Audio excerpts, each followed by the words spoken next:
bismillahi rahmaani rahim alhamdulilahi rabbil alamin wasalaatu wasalaamu ala asrafil mursalin nabiyina muhammadin wa ala alihi wa sahbihi ajmain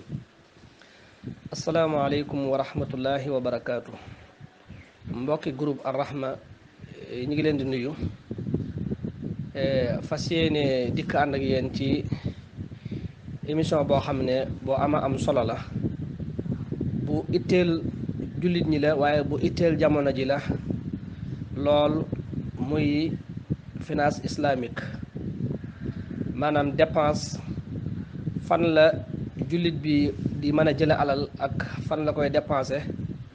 naka la ko islaam gise. loolu mooy suñu émission tey ñuy ànd ak suñu mbokk mu baax mu ñu wax al oustaz Serigne Dame Diop mu am xam-xam lool ci fànn gi nag, kon ñu ànd teewlu ko may ko nopp bu baax. képp koo xam ne am na ci laajit mën na koo waajal bu émission bi jeexee mu laaj ko. kon ñi ngi ñëw ci suñu laaj bu njëkk ak sëñ Dame Diop. asalaamaaleykum wa rahmatullahi wa barakaatu. kon sëriñ Dame Diop ñu ngi leen dalal jàmm ci groupe bii di Ar-Rahma. suñu laaj bu njëkk mooy sëñ Dame, ana lan mooy finance islamique? maanaam bu ñu waxee finance islamique ban déggin lañ ci am, ak lan mooy mbir yi nga xam ne finance islamique moom moo ko jagoo. ana ay mbir yi nga xam ne finance islamique moo ko jagoo ak lan mooy dégginu finance islamique ci boppam. loolu mooy suñ première laaj. asalaamaaleykum. pour ñu joxe benn présentation bu gàtt lan mooy finance wala lan mooy finance islamique, xam naa Serigne Samb dana ma may ma wax lan mooy finance d'abord ak yan domaine finance ñoo am ci ni ko waroom xam-xami finance yi di waxee. finance ci lu gàtt rek mooy jox suñu ay dépenses ay ressources financières pour ñu dund. maanaam yàlla ni mu bindee doomu aadama yi ci kaw suuf, bépp activité yu bu ñuy mën di def ci ginnaaw am na coût wala am na coût financier, maanaam am na benn koppar bu mu soxla.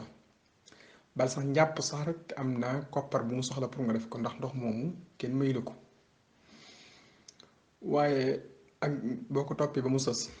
kon finance daal mooy jox suñu ay dépenses koppar yi mu soxla ci waxtu wuñ ko soxlaa. loolu mooy finance. dépense rek lañ tudd suñu ay dépenses, maanaam suñu ay dund mu yaatu lool, ñu koy pàccal ci ñeenti pàcc moom finance. bi ci njëkk mooy war a nekk, wala bi ci njëkk mooy dafa am lu ñu tuddee finance publique, maanaam wutal koppar état. ndax état dafa am ay dépenses yu bari yu muy def. moo war a jàngal nit ñi, mu ne war a faj, mu ne war a sécuriser, mu ne war a aar maanaam défense, mu ne war a téel maanaam yoon wi mooy justice. moo war a ba mu bëri lool. loolu ay dépenses la. moo war a defar tali yi ak ñoom seen. loolu wutal dépense état boobu rek, maanaam recette finance ressource financière wala source yi nga xam ne moom la état di fàkk pour jël alal. loolu lépp boo ko tënkee loolu ñu tuddee finance publique, maanaam wutal dépense, wutal ay koppar état xaalis. loolu rek dépense publique la. comme lu mel ni ki l'impôt yi, comme lu mel ni ki taxes yi, comme lu mel ni ki recette douanière yi ak ñoom seen. mais am na ñu tuddee finance internationale, maanaam réew yenn saa yi li mu soxla ci ay koppar pour dundu at bi day manqué. loolu rek am na ay stratégie yu muy teg, dem ci bitim réew wuti alal, moo xam da koy leb ci état yi,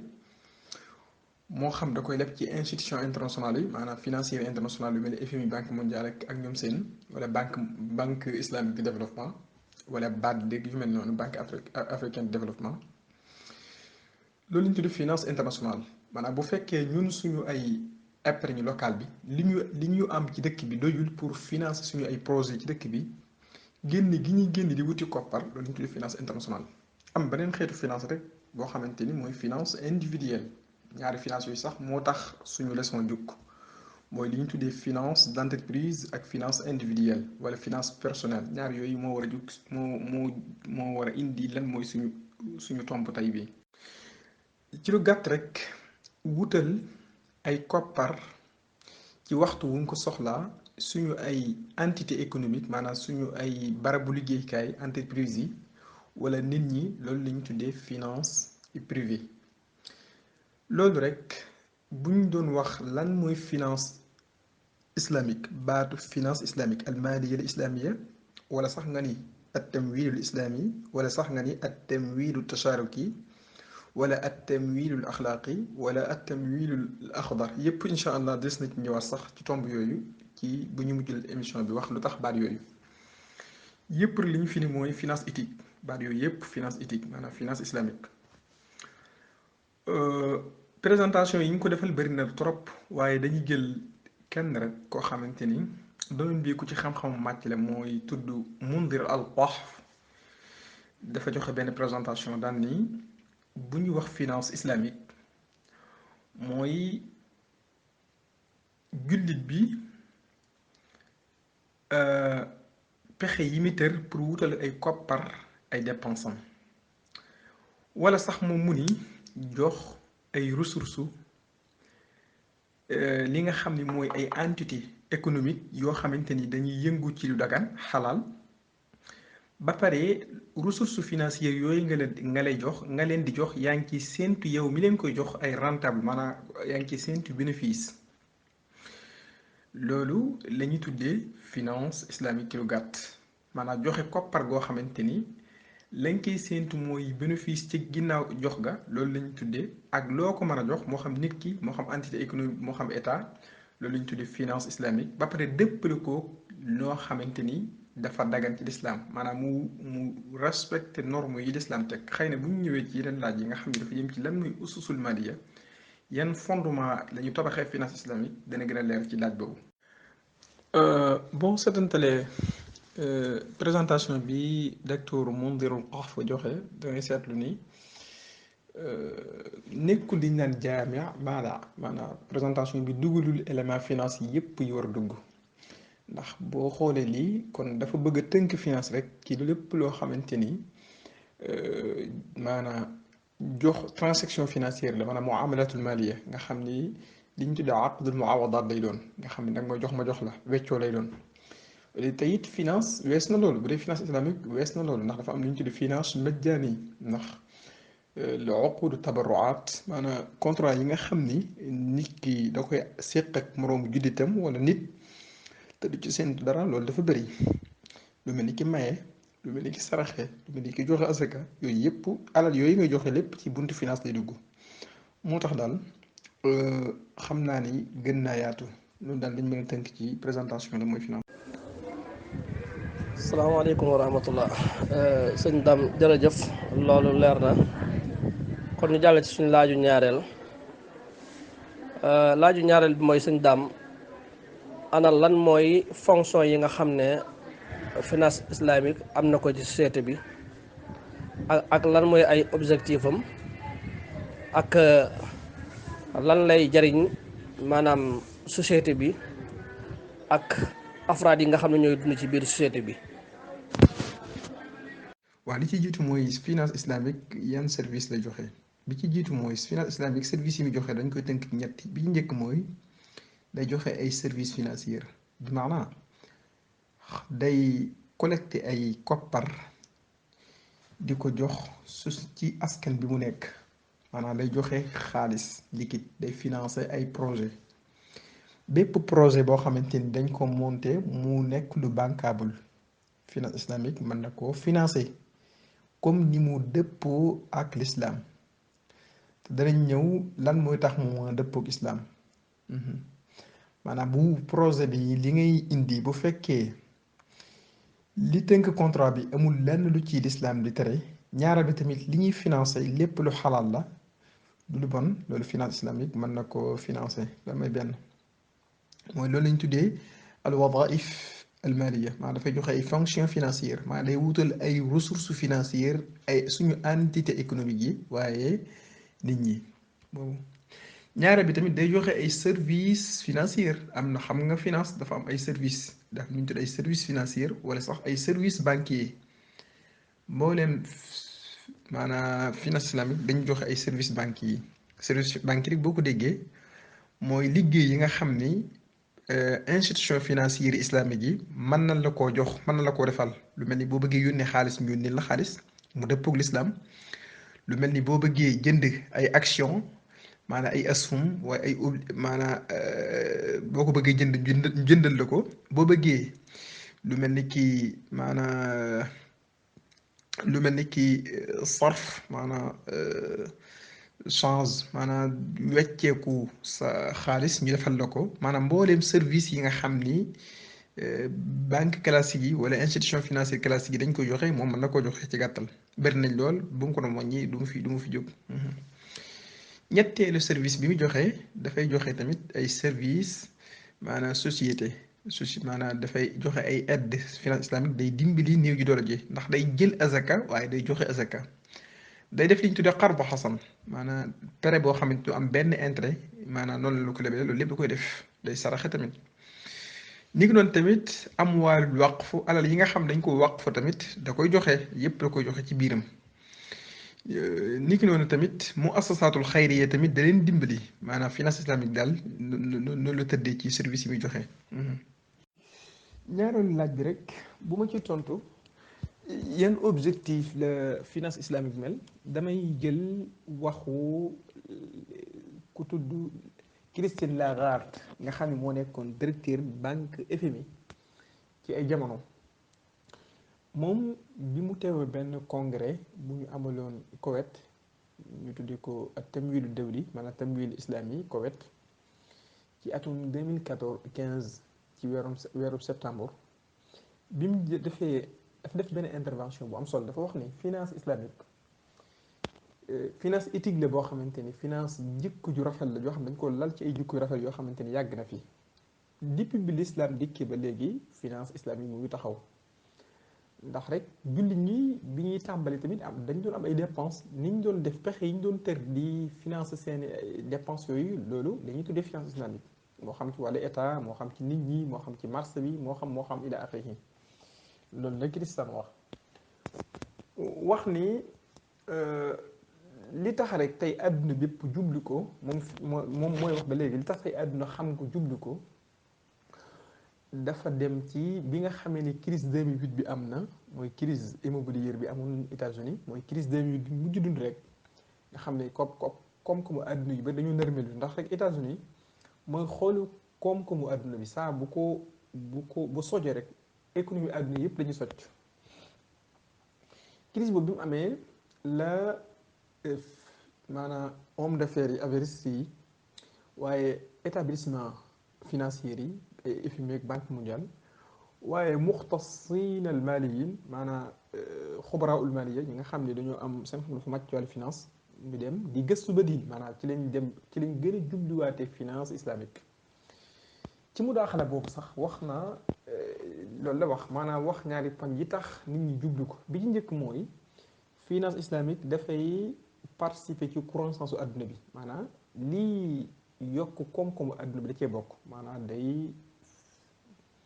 maanaam li tax croissance di yokk ci la bokk te croissance plus que mu ngi yokk rek am liggéey di yokku plus que am liggéey di yokku vie sociale bi maanaam ni ñu dundee ci kër yi gën a amélioré wu paj mi gën a baax njàng mi gën a baax sécurité bi gën a baax défense bi gën a baax kon loolu la finance islamique def société bi noonu la mooy tomb bi tax nit ñi gën ko jub nee na ñaareel bi mooy finance bi dafa dal istiqraar gi ci am nee na mooy finance bi nga xam ni dafa dal dëgg-dëgg dafay finance li ñuy tuddee économie réelle maanaam iqtisaadul xaqiqi waaye du finance li ñuy tuddee iqtisaadul ramzi maanaam iqtisaad boo xam dañ ko tabax ci ay wahmiyaat xam nga li lay xamal ne la économie adduna bii ñu yor ni li ci ëpp dañ ko tabax ci loo xam ne dara amu ko maanaam finance bi dafay daw ci loo xamante ni créé wul benn richesse li koy tegtale benn la mooy bi ci njëkk mooy mënuñoo comprendre richesse su àdduna bi ñu koy natt ci 85 PIB 85 trillions de dollars richesse su àdduna bi ñoo ngi koy xayma ci 85 trillions de dollars wala ko ëpp tuuti mais borom àdduna bi ñoo ngi koy natt ci 250 et quelques trillions de dollars 253 trillions de dollars xam nga borom àdduna bi sax mën naa ñaarti richesse su àdduna bi kon bëri na loo xamante ni ñoo ngi koy créer te amul bëri na alal ju judd joo xam ne créewul benn richesse bu dee finance islamique rek moom loolu da koy xeex. ndax finance loolu li jur lii ma wax nii léegi mooy inflation bi am maanaam inflation bi nga xam mooy am ci àdduna bi ñu koy tuddee tadaxum ci arab bu dee finance islamique moom bépp koppar bu mu yëkkati rek dafay ànd ak link maanaam secteur activité économique maanaam affaire bi saa buy indi dërëm rek am na richesse buy créé wu bu amal njëriñ askan bi moo tax finance islamique ak finance classique loolu ay poñ yu am solo yoo xam ne ñu ko wute kon objectif finance islamique bu ñu koy wax mooy dafay participer ci yokk croissance àdduna bu baax gën koo baral te loolu croissance foo ko déggee ñu ne am na rek te bar xamal ni liggéey yu bari am na ci société bi liggéey plus que mu ngi bëri rek vie sociale bi gën a baax maanaam kër gi dund gi gën a amélioré wu paj mi gën a amélioré wu njàng mi gën a amélioré wu ndax rek finance bu gënee bëri rek entité économique plus que ñu ngi gën a am koppar yi ñu soxla rek état bi di gën a am ay impôt état bi plus que muy gën a am ay impôt yu bëri rek maanaam vie sociale bi maanaam paj mi gën a baax njàng mi gën a baax vie quotidien gi yëpp day gën a baax tëli yi gën a baax kon loolu la finance islamique di def comme finance classique. asalaamaaleykum wa rahmatullah sëriñ Dame Diop jërëjëf tontu yi leer na macha allah suñu laaju ñetteel mooy ana lan moo wutale finance islamique ak finance classique bi nga xam ne moom moo fi nekkoon ana lan moo wutale ñaari finance yi. si bi laaj bi am na solo finance islamique li nga xam ni moo ko wuutaleeg la finance classique bi nga xam ni moom moo fi ne mënees na ko tënk ci ay juróom-ñaari poñ bi ci njëkk mooy finance islamique les opérations financières yi muy def lam ciy séentu bénéfice lay doon wuteeg banque classique wala finance classique moom ay intérêt la ci séentu wala moo gën a bëri ndax du lépp ndax moom tamit day joxe ay services banquiers ak services financiers mais mbooleem transaction financière yu bëri yi finance classique bii di def ay intérêt la ci séentu te intérêt dafa xaram ci lislaam maanaam wa axalla allahu al-bay'a wa harrama riba moo xam ki ko jël wala ki ko joxe kenn la ci dëgganul loolu mooy poñ bu njëkk bi wuutale finance islamique ak li nga xam ne mooy finance classique ñaareel bi mooy finance islamique dafay séddoo li ñu tuddee ay risques maanaam moom ak client ak fournisseur bi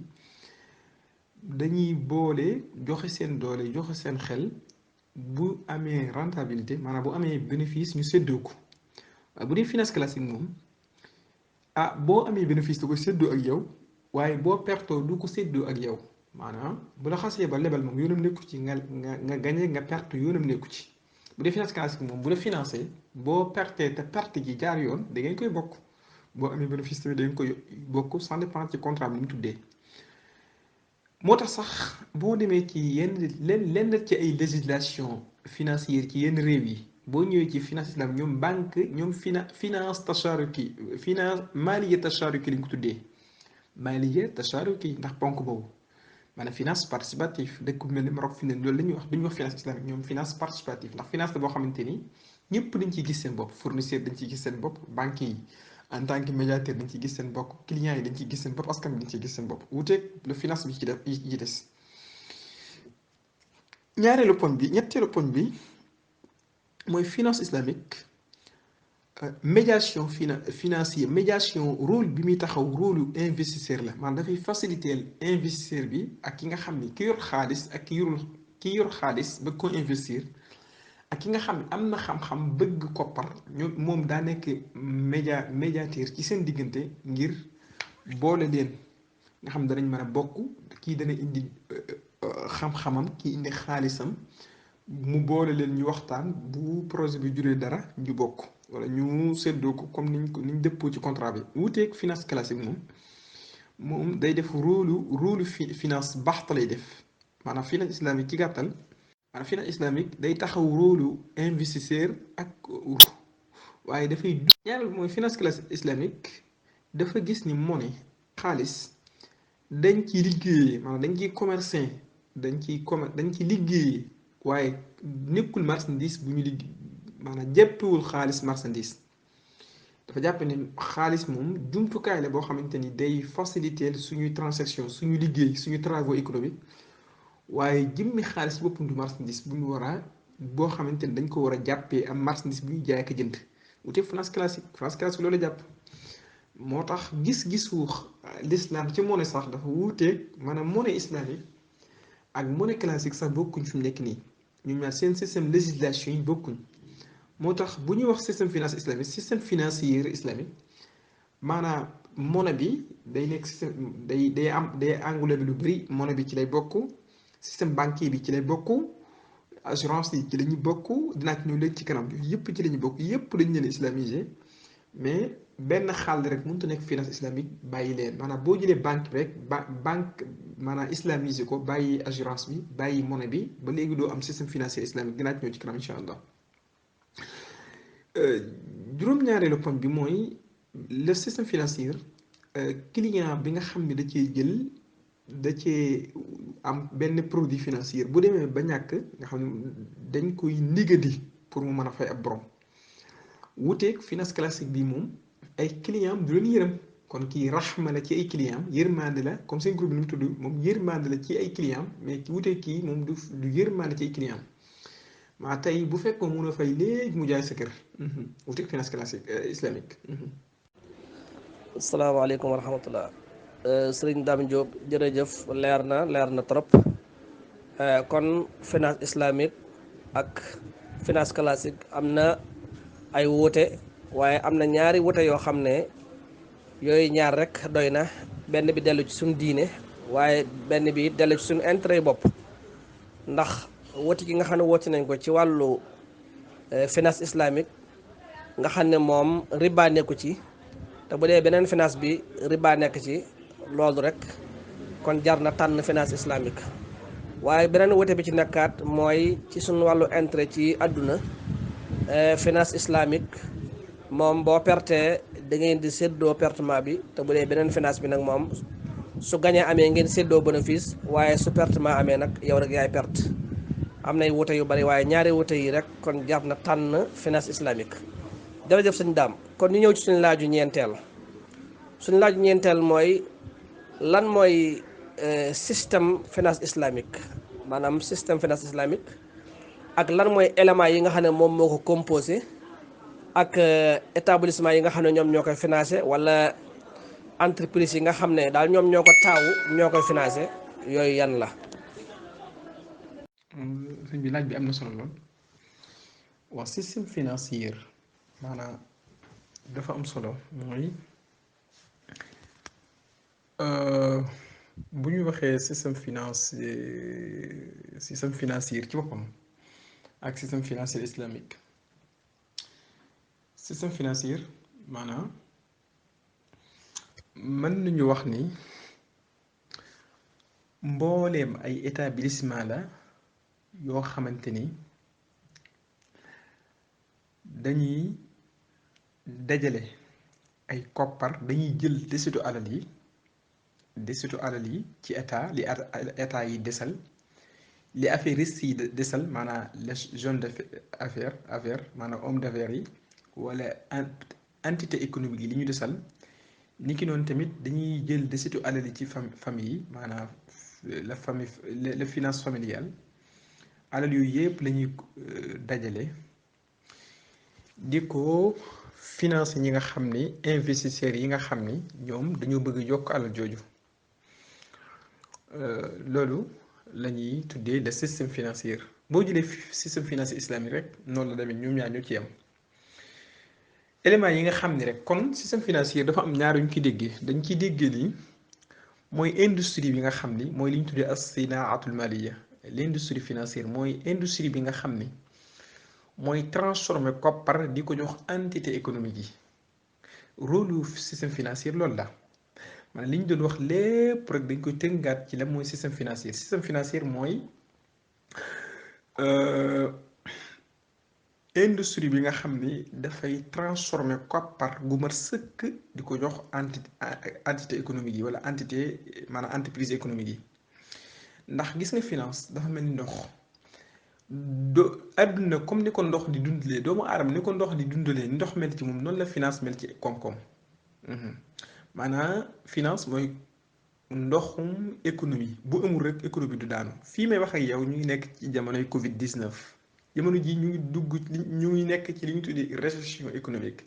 maanaam inkimasul iqtisaadi wala rukudul iqtisaadi. jamono ji mooy demande bi amoon ci àdduna bi commande bi dafa wàññeeku mooy nit ñi mënatuñu jënd ndax amatuñu xaalis. moo tax nga gis état plan de résilience yi nga xam ni moom la état yépp jël ci Covid 19 bi mooy injecté financière liquide mooy fexe ba koppar bi am xaalis wala économie bi am xaalis bu doy sëkk pour dundaat. dama tax suñu état génn 1000 milliards nga gis ko lenn mu jox ko dimbali ci entité économique yi ngir ñu mën a taxaw muy plan de résilience lenn li mu jox ko famille yi ngir ñu mën a consommer ñu mën a gën a continuer seen vie sociale. lenn li mu jox ko diaspora bi ngir ñu mën a continuer ñoom seen vie sociale. loolu la ñu tuddee loolu boo ko gisee rek comme moo lay xamal loolu rek day wan ne kon koppar wala finance moom mooy ndoxum koom-koom bu ko amul rek day dee. réew mi sax da ko tee développé mooy ñàkk koppar ñàkk finance maanaam li ñu am ci at bi dafa doyul pour ñu finance suñu projet yëpp bari na fi ay projet yooyu gis ci dëkk bi fi mu ne nii bitim réew ñoo koy ñëw financé di ko ngàcc yóbbu loolu moo am ci dëkk bi. kon système financier moo war a nekk maanaam industrie bi nga xam ni wala moo war a nekk entité bi nga xam ni wala entité yi nga xam ni ñoom ñooy togg koppar gu doy sëkk di ko jox maanaam entité économique ngir ñu dund. loolu rek système financier rek dafa am nu muy tëddee nekk lu am compétence maanaam dafa am ay wadaif yu mu joxe benn bi mooy collecter alal ju doy sëkk. ci ñi nga xam ne ñoo ko desal mooy état yi mooy entité économique yi mooy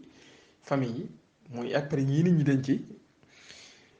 daal koy jox investisseurs yi ñi nga xam ne mën nañu yokk alal yooyu ñu koy yokk benn état benn investisseurs yi benn état famille yi tamit dañ koy soxla ñu ñëpp dañ koy soxla. kon rôle système financier day taxaw ci digg bi di faciliter kii day jël ci loxo bii di jox ñee loolu mooy lu njëkk li. ñaar bi tamit système financier dafay liggéey ci li ñu tuddee al istiqraarul mali maanaam stabilité financière mooy fexe ba li ñu soxla ci koppar jamono ju nekk muy am te mbooleem crise yi nga xam ne wala perturbation financière yu nar a am ci koom-koom mu dékku ko ba du agsi comme lu mel ni Covid 19 bi tey exemple bu fekkoon am nañ ay mécanisme financiers yu wér kéng tey mën nañ cee génn ndax am réew yoo xam ne bi mu ne dalay génn nañ ci seeni mécanisme. système financier rek dafay am ñeenti éléments yooyu composé li ci njëkk mooy dafa am li ñu tuddee une masse monétaire maanaam suuqu naqd bu ñuy wax suuqu naqd rek du ay barab mooy banques yi mooy assurance yi mooy sanadiqul istismar yi dinaa ci ñëwaat incha allah yooyu maanaam bu ñuy wax suuqu naqd wala masse monétaire mooy loolu li tax ñu koy wax mooy transaction financière yi opération financière yi dafay gàtt nga xam ni leble geeg jël xaalis gi 3 mois jàpp 6 mois lay doon loolu moo tax ñu tudd ko marché monétaire nga xam ne foofu usul mari ya fa nekk maanaam source financière ya fa nekk mënees na koo taxwiil ci xaalis liquide balaa yàgg moo gën a yomb taxwiil loolu moo tax ñu ko tuddee marché monétaire loolu mooy élément bu njëkk bi muy composé ñaareelu élément bi mooy li ñu tuddee marché financière mooy marché yi nga xam ne moom lañ jaayee action mooy entreprise bu demee ba soxla koppar def ay action ñu financé ko génne action benn jaay action ñu financé ko wala ñu tuddee sukuk finance islami aswaaqul maliya al islamia mën na ko al aswaaqul maliya al islamia mën naa génne sukuk fii tamit aswaaqul maliya al naqdiya la ñuy wax al aswaaqul naqdiya al islamia ak aswaaqul maliya al islamia foofu fii moo fi nekk ñaareel mooy législation bi maanaam majmua min al tashriat wal أنظمة الرقابية والتنظيمية والمقاصة وما إلى ذلك والأنظمة المحاسبية والإدارية وما إلى ذلك maanaam mbooleem maanaam li ñuy tuddee buniyatu taxtiya infrastructure bi nga xam ni moom la ñuy maanaam teg ngir ñu mën a doxal liggéey boobu ñeenti éléments yi ñoo koy composé marché monétaire islamique marché financier islamique ak maanaam infrastructure bi nga xam ni moom la ñuy tër ngir ñu def travaux yooyu ñoom ñoo koy composé ñoom ñooñu sax bu mu leen doon wax tey boo jëlee maanaam li finance islamique mu assasat al islamia li ñu tuddee mu assasatul maliya al islamia maanaam finance islamique en tant que ay idée yoo xamante ni dafa ñëw pour jox ay injecté liquidité ci askan bi ngir suñu travaux économiques dox dafa am idée yooyu dafa am ay établissement yu koy jëmbal te mooy li ñu tuddee banque islamique li ñu tuddee aswaaqu sukuk wa rasul mal li ñu tuddee as sanadiq al istismariya li ñu tuddee as sharikaatu tamin at takafuli maanaam banque islamique comme ni ñu ko xamee banque islamique boobu sax li muy def xam nga finance islamique atum 2008 wax nañ ni def na chiffre d'affaires bu toll ci 2 trillions dollars 2 trillions dollars loolu ay milliards te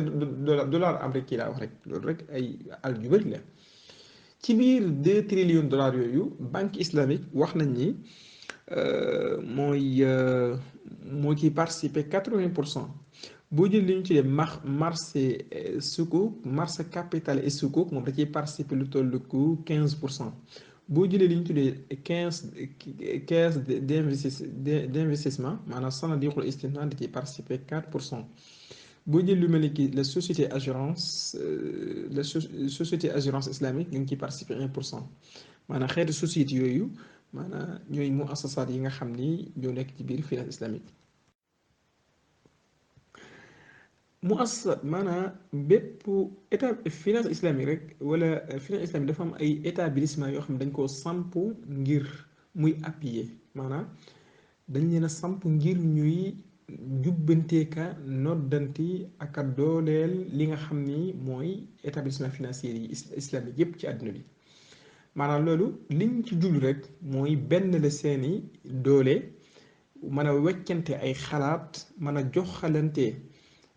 ay xalaat yu xóot bokk li ñuy def maayiru shar'i yi ñu dëppoo ci ba nga xam ni li ñu tuddee industrie financière islamique dana mën a tatwir dana mën a beesal dana mën a def ibtikaar dana mën a créer li nga xam ni moom mooy ay produits financiers yoo xamante ni àdduna bi danañ ci mën a jëriñoo société danañ ci mën a jëriñoo mu assasaat yooyu établissement yooyu nga xam dañuy appuyer entreprise di ko dooleel nga xam ñooy tax ñu mën a def seen liggéey buñ leen doon tudd dañuy wax am na ci boo xamante ni mu ngi juddu atum 1991 mooy li ñu tuddee hayatul muhasaba wal murajaa lil muassasat al mali al islamia ñu gën koo xam AOF yi am ci benn société bu tudd majlisu shar'i taabia li nga xam ne moom la topp hayya bu njëkk bi la topp moom moo génne maayir shar'iyya moo teg critère islamique yi nga xam ni mooy tax ñu mën a coordonner effort yi nga xam ni mooy tax ñu mën a ñoom ñu mën a dëppoo ak njàngaleem l'islam am na ci benn établissement bu juddu atum 2021 tudd al majlisul aam lil bunuk wal muassasatul maliya islamiyya moom mooy appuyer maanaam effort yi nga xam ni moom la banque islamique di def waaye di leen jox ay information ba pare di tasaare li nga xam ni mooy di leen jox information yu wér kéng ci marché financier àdduna bi ngir ñu xam fi ñu teg seen tànk am na ci benn établissement bu tudd boo xam mu ngi judd ci atum 2001 encore tudd wakaalatu tasniful islamiyatu dawliya moom mooy xool ba xam établissement bi maanaam am na compétence mooy xool ndax mu ngi respecté ñaar yi ndax am na kifa al iqtisadiya compétence économique ndax am na li ñu tuddee al misdaqiyatu shar'iyya maanaam misdaqiyatu shar'iyya ndax fiabilité l'islam gi am na wér na am na ci benn markaz boo xam mu ngi juddu centre boo xam mu ngi judd atum 2002 tudd markazu idaaratu siyula am ci beneen établissement boo xam mu ngi juddu atum 2002 encore ñu tudd ko suuqul maliya islamiyya dawliya am ci boo xam ne atum 2002 la judd tamit ba léegi tudd al majlisul xidmatul maliya islamiyya yooyu yëpp ay muassasaat yoo xamante ni dañuy appuyer établissement financier islamique yi ngir ñu mën a jox seen liggéey ni mu waree dañ koy dooleel. salaamaaleykum wa rahmatullah sëriñ Dame Diop jërëjëf kon dafa mel ne laaj yi nga xam ne moom laa indi woon moom leeral nga ci loo am solo. su ko defee ñu ngi ubbil bunt yi mbokk yi ku ci am laaj boo xam ne bëgg na koo laaj bismillah sëñ daam mi ngi ànd ak ñun ba ci kanam képp koo xam ne am na laaj boo xam ne bëgg na koo laaj mën naa dugg laaj ko ñu ngi tijji bunt yi. asalaamaaleykum wa rahmatullah.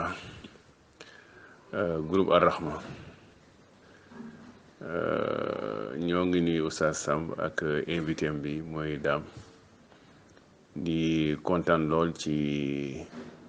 émission bi di vraiment wax ni Oustaz Dame bi wax ñu di ñu waxtaanal ci finance islamique di ko ñaanal yàlla loolu ko wér parce que lii moom jullit ñi soxla nañ lu mel nii waaw li mu fi leeral am na solo lool jàng nañ ci lu bare waaw alhamdulilah oustaz Samb sa invité bi vraiment tey moom waaw kontaan nañ daal waaw xanaa man am naa laaj ma ñëwaat ci beneen ci laaj bi incha allah. Oustaz man dañoo gis ni finance classique bi nga def comparaison bi ak finance islamique bi gis nañ ni am nañ système capitalisme am na système communisme am na te gis nañ ni moom la muy daw ci àdduna bi moom la ñu dund daal ci àdduna bi mais lan moo tee islam finance islamique bi mën a dox comme lu mel noonu mën a dox comme système bi actuellement système classique bi nii lan moo ko tee. waa ngi mbokk mu baax mi ñu ngi lay jaajëfal di wax merci ñu ngi ziare waaw comme ni nga ko xamee système capitaliste système socialisme ak sax fouriérisme moo leen jiitu ñeneen ñi naan anarchisme islam doogu ñëw lan moo tax tey fii nizaamul ishtiraaki yi sax parce que amatul maanaam système socialisme moom xanaa amatul yaakaar naa xanaa benn ci ay nekk fu mel ni que Cuba ñoo koy dund waaye ay Russie yi yëpp parce que dañoo xaw a ñaxas dëkk yi ko doon porte daal léegi dañoo xaw a ñaxas léegi daanaka léegi muxtalit moo am léegi daal ñaxas diggante socialisme ak capitalisme parce que mën nañu wax mu wax nga am ci àdduna bi mooy théorie 15 boobu mu defoon maanaam dugal état day dugal loxoom ci ni koom-koom bi doxee te boobaa day ñaxas boobaa mais xam nga finance islamique dafa juddu lu yàgg bi l'islam juddoo mais rek l'islam dafa dund fukki xarnu ak juróom gouverner tul àdduna bi système finance islamique disparaître nekkatul en rigueur nga xam ni 1600 banque bi njëkk a taxaw ci àdduna bi mu ngi taxaw 1600 léegi ay xarnu yu bari la parce que def na ñeenti xarnu la wala ko ëpp la maanaam les pays occidentaux dugg ci réew jullit ñi not leen maanaam téye leen sans système yi ñu doon doxee moo xam islam ak yëpp sans seen système de socialisation seen économie ak seen yëpp ñu daa koy soppi loolu rek ñu nekk ci réew jullit ñi di dund loolu ak ñëpp di ko dund lu yàgg nga xam ni boo xoolee dëkk bi njëkk am banque yaakaar na Syrie la Syrie moo ko njëkk am te mu ngi ko am ci 1700 yi la ko am Syrie ci boppam 1700 yi la ko am loolu di law ba àgg ci dëkk jullit ñëpp nga xam ne seen système économique dafa tabaxu ci système capitalisme ndax ak colonial bi ko tax mais ànd ak loolu lépp rek li mu fi nekk lépp amul ci benn réew jullit boo xamante ni parce que génn nga ci situation yi wala ay 1% génnuñ ci. ak système classique capitalisme ni mu mel 1% génnuñ ci ay azamatul iqtisadiya ay perturbations économiques ay jafe-jafe économique et social ñëpp xam nañ ko léegi ci atum 1965 parce que 1965 waaw la benn lañ mos a njëkk amal benn congrès ñu gis ni daal maanaam ak système bi fi nekk sax rek yëbu ci waaye da leen buggal ndax riba bi ci nekk tax ay woroomi xam-xam yu seen xam-xam pàccantikoo ñii ci l'islam ñii ci économie ñii ci science juridique ñii nekk ci état islamique yi ñoo daje benn yoon def benn congrès ci Al Azhar université Al Azhar bi nga dégg kër génn benn fatwa jamaaiya daal di araamal li nga xam ne mooy riba bu pare daal ni faaw ñu changer système bi fi nekk mooy badilu shar'i boobu la xalaat yi mën naa wax ne système finance islamique muy judd 1965 la judduwaat dafa judd woon faatu waaye ci la judduwaat en tant que ay xalaat ñu koy doxal biñ demee at def fukki at 1965 ak fukki at ci la banque de développement banque Dubaï islamique judd moo njëkk a judd sax ci institution après wala sax banque bi njëkk a judd yaakaar naa mu ngi nekkoon Mayta Gamar ci Égypte te maanaam Ahmed Nijar defoon ko fa ginnaaw tajriba bu mu gisoon Allemagne di ko def ko foofa mu dund tuuti faatu après mu yóbbu ko fee di Soudan ak ñoom seen xam naa histoire ba xaw gudd la mais wax ni finance islamique ci gàttal rek ci tënk mu ngi def ci àdduna bi jamono ji ci àdduna bu bees bi mu ngi fi def plus de 60 mu ngi fi def en tout cas 65 ans defi fi 70 ans lu mat 70 ans defi ko fi te finance bi def na fi 600 ans maanaam def na fi juróom-benni xarnu lu ko ëpp def na ko fi te lii def fi benn xarnu te def na ci atum 2018 bi def na lu toll ki 2 trillions dollars ci ay ci chiffre d'affaires loolu moo tax sax Christine Lagarde mi nga xam moo nekkoon directeur banque mondiale dafa jaaxle FMI bokk dafa jaaxle lool ndax nee na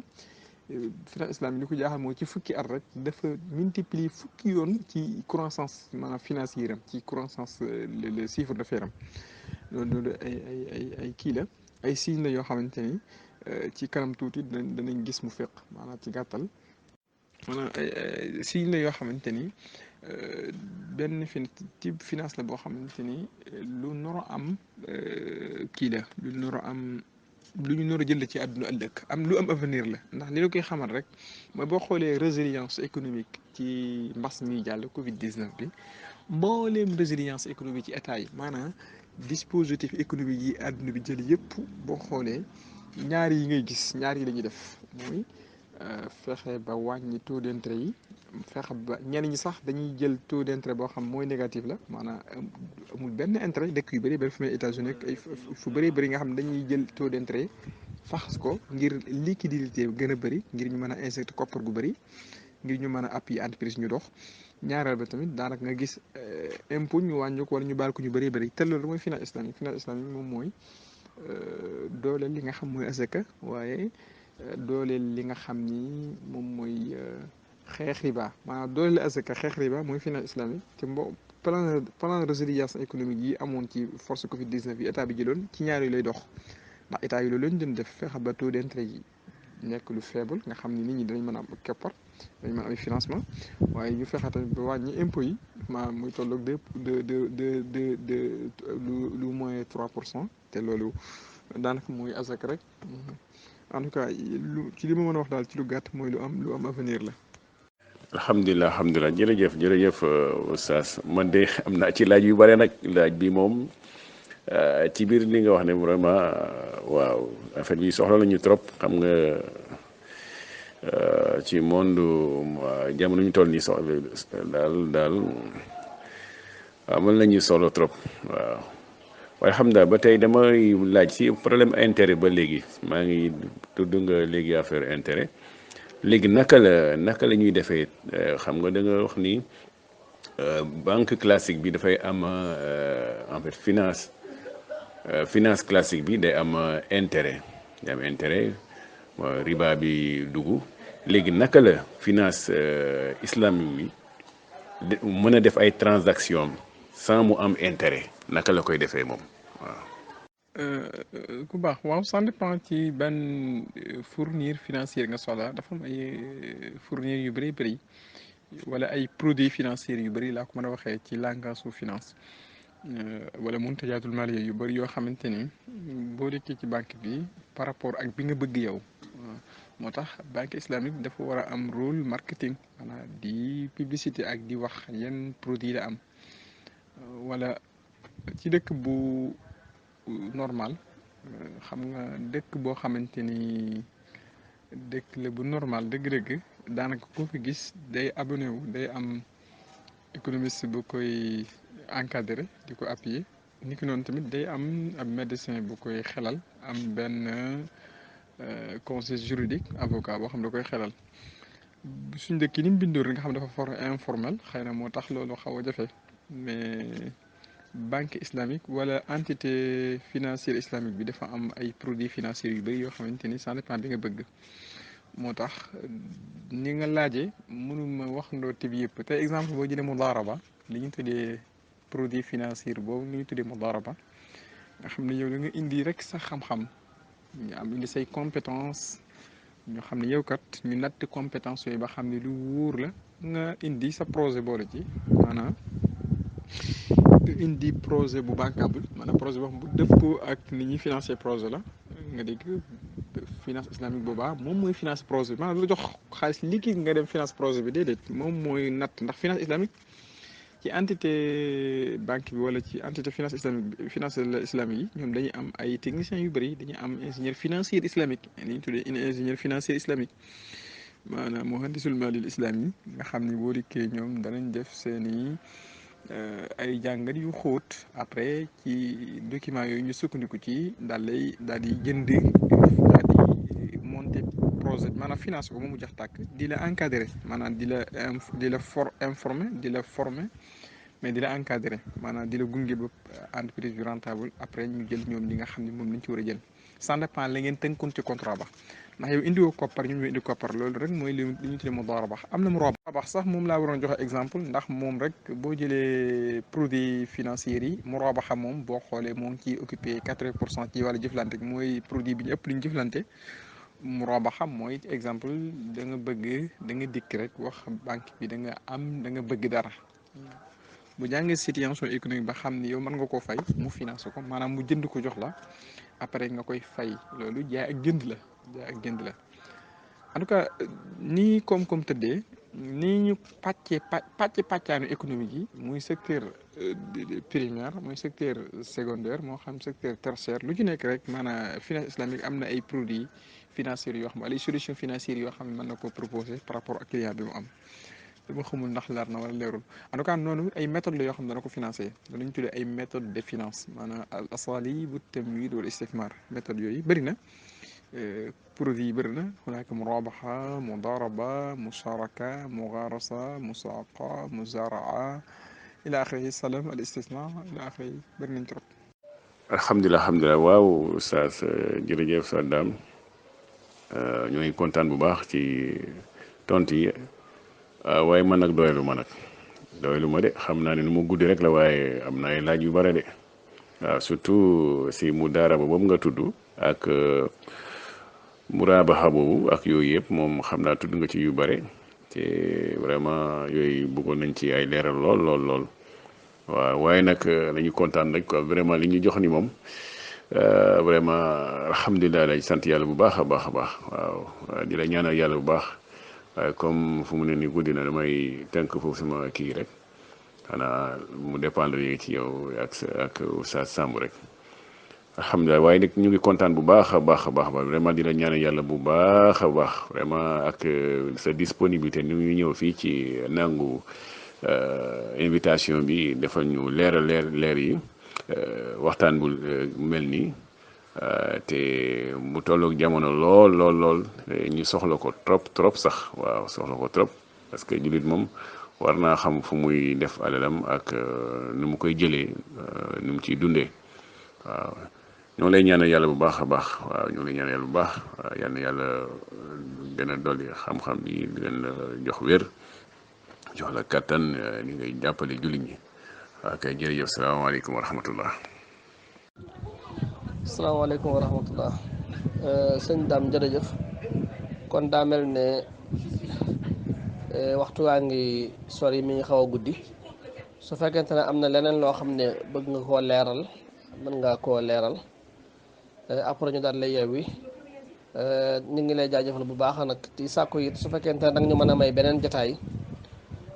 jombul mbokk yi am na ci ñoo xam ne toppaguñu audio yi am na ci ñoo xam ne it ñu ngi koy topp ndànk-ndànk am na ay laaj yoo xam ne yor nañ ko bëgg nañ koo laaj ñi ngi doon sàkk su fekkente dañu mën a mayaat beneen bis ñu dalalaat la fii laaj yi nga xam ne mbokk yi am nañ ko ñu dikk ci su ko defee ñu laaj ko nga tontu ci boo amee leen loo xam ne mën nga ko dolli nag ci li nga doon leeral mën nga ko dolli après ñu daal lay yeewi di la ñaanal suñu borom defal la wér yokk sa xam-xam guddal saw fan baril ñu mel na yow jërëjëf salaamaaleykum wa rahmatullah. ok sëñ Samb amin amin yal na yàlla boole ñu yiw yi ñëpp ñu bokk mais kon xam naa ni ba beneen yoon incha allah jërë ngeen jëf jërëjëf maa ngi kontaan loolu tamit ci accueil bi baax na merci jërë ngeen jëf xam naa ni kon mën naa kii ba beneen yoon incha allah.